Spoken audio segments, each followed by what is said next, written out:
We're going to have hopefully some good footage. I've got these magazines as well for your flight if you want to read these. They're on for pro detailers. A heck of a lot better than what's in the pack. Yeah. To see. Holy crap. Oh, you're recording. Okay. So welcome to the Forensics Detailing channel here in sunny Phoenix, Arizona, and I'm with Brian from Apex Detailing. You will have seen Brian's channel, but if you haven't, go to the description to check it out. There is all sorts of kind of very cool product testing. You know, you take a scientific approach, don't you? You take the product, you show the results, and you kind of let people draw conclusions based on your testing, which I really like.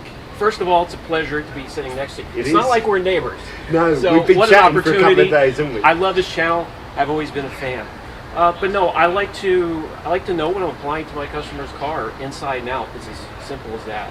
Yeah. So I really do. I take the scientific approach, gloss, thickness. When I'm correcting, I like to know how much I'm removing because we need to preserve clear coat. So yeah, it's important to know what you're applying to your car. As we've been talking about, our channels are all searching for, well, we're kind of searching for the Holy Grail, and then if we find it, we can tell you about it. But the thing that we perhaps all agree on is that there is no Holy Grail. There is many, many good products out there, and it's tiny things which make them work. And exactly. When it comes to product lines, I don't stick to one product line either. I think that's a mistake. I pick and choose the best from each product line. And if it works for you, stick with it. Yeah. But don't hoard the products like I do. And one thing we wanted to talk about today is kind of like the side of detailing that everyone's really interested in, the protection products. You've got kind of got your waxes, your sealants, and your ceramic coatings, and deciding which one of those is kind of right for you, and knowing what you're going to get depending on what you pick. Now, ceramic coatings are kind of, people describe them as the latest and greatest things. They've been around for decades. That word ceramic is hot. It is. I mean, it's on everything right now. But when it comes to ceramic coatings, I personally only have one car coated and protected with a full-blown professional ceramic coating.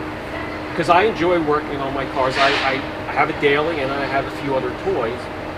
And I don't mind waxing them. I love the traditional polymer sealants. Polyseal. Can I just say, the car you've got ceramic coated is actually your daily driver? That's the Gopher. It's a Nissan. It's an old Nissan with like 200,000 miles on it, and I figured that would be the one to coat because I don't want to have to deal with it. And that's interesting because that goes against. You'd almost think that if you've got a load of exotic cars, the ultimate protection that you could have for those exotic cars is to go with the ceramic coating. But kind of what Brian's saying there, what you've done is the ceramic coating, because it's so durable, you put it on, you're going to get a couple of years out of it. Is more suitable for putting on top of a car that you're using more, and a car that you want to pamper and you want to play around with and enjoy the products. Perhaps the older formats of products, the waxes and the ceramics and all these things you can try week in and week out and try a different product one week, that might be more suitable. Yeah, when it comes to collectibles, you know, supercars or sports cars that aren't driven a whole lot, they're garage kept. With a customer, I'll normally suggest a sealant, a quality sealant. If they want to go with a coating or PPF protection film, absolutely we'll provide that for them. But I will first suggest a quality polymer sealant. They will last up to a year in everyday situations out in Mother Nature, but for a trailer queen or a garage kept car, you're looking at minimum a year and a half protection. Yeah. Probably. Yeah, this is an interesting thing. You mentioned PPF because all of these different products, it's down to requirements, isn't it? Some people have got very expensive cars that worth hundreds of thousands of pounds, and then they will pay, you know, £5,000-10,000 for coating with PPF, you know, and that will probably give you the best protection that money can buy at the moment, isn't it? It is, absolutely, especially for the front bumper areas, the A-pillars, mirrors, or any flared areas of the outside of the car that would be susceptible to rock chips. Yeah. What I always say is, with me, my car is worth about £20,000, my pride and joy, my M140. To PPF the front of that is about £1,000, so to have it done properly. Yes, it's pricey. It's not suitable for me because of the value of the car, but if I had a McLaren that was worth 200 grand, then that investment of spending £1,000-2,000 to protect that original paintwork, where it costs a lot more, is suddenly a really good idea. So it's all about requirements, isn't it, a lot of the time? Absolutely, and a coating does help.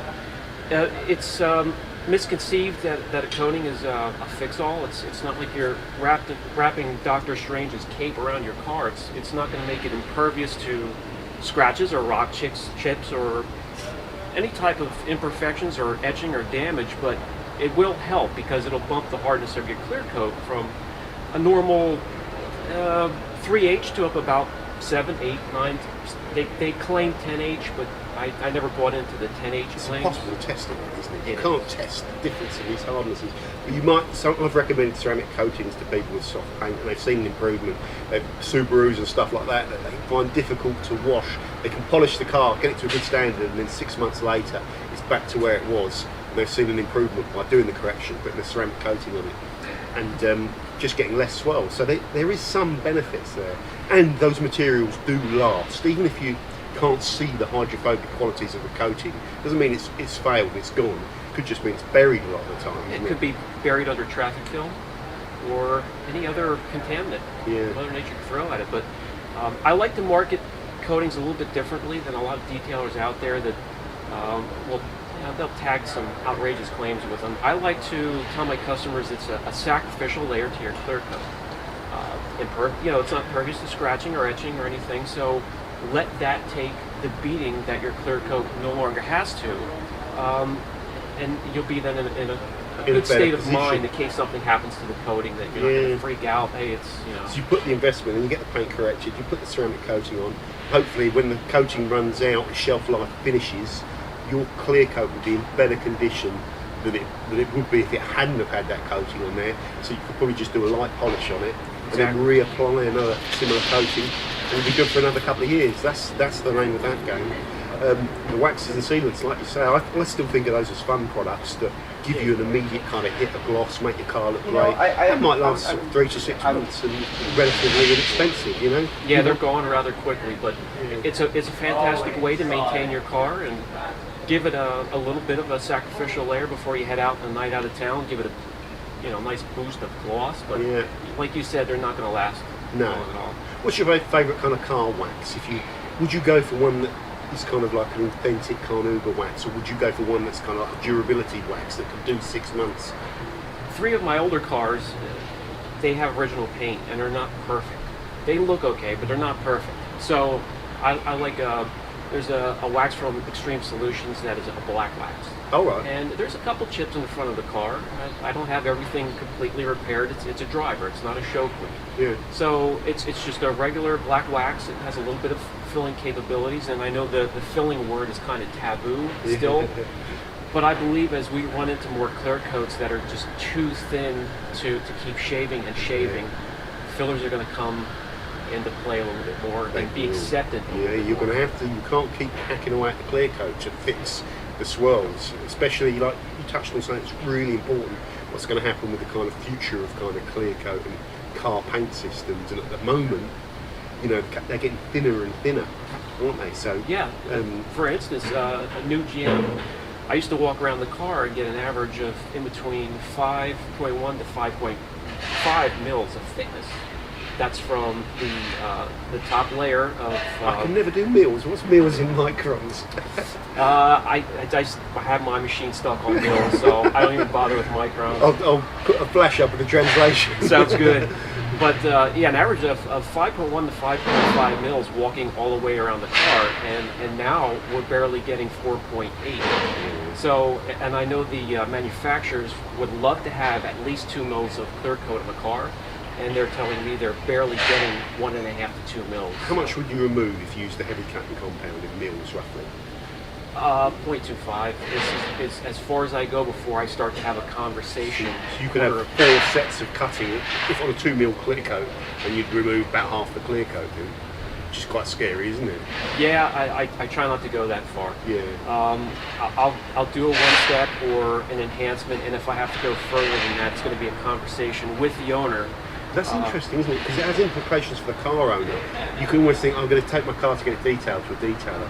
You can only work with the clear. You're not a magician. If the clear isn't there, you're going to be doing the wrong thing to cut it off. You're going to be looking at it with a paint depth gauge and thinking, I've got less than 2 mils here. This is kind of risky, isn't it? Yes, it is. And it's all about customer expectations. And you educating them as well as to how thin that clear is. Only as They're thick not going to understand as that, the are they? wrapper. Well, I always sort of compare them to the wrapper on a pack of gum or a pack of cigarettes. Yeah. That's what we are removing imperfections from with these heavy machines that have a ton of power and some real aggressive pads and creams. And that's why you want to look for a professional to do some of the heavy lifting for and you. try and keep it as nice for as long as you can.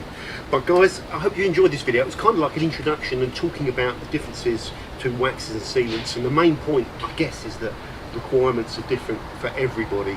There's no right or wrong in which is the most suitable for you, and you kind of have to ask yourself what you want from your protection products, what you're going to be using it on, and have a shop around and check out Brian's channel if you want to see some proper reviews of these kind of products, and some recommendations where you're seeing kind of like the testing and all that sort of stuff. So I really like that. Absolutely. So and it was a pleasure, I'll tell you. It's been good. Till we hasn't meet it? again. Yeah. Hopefully next year, guys. It's been Absolutely. a great few days in Phoenix, Arizona. Take care and see you soon.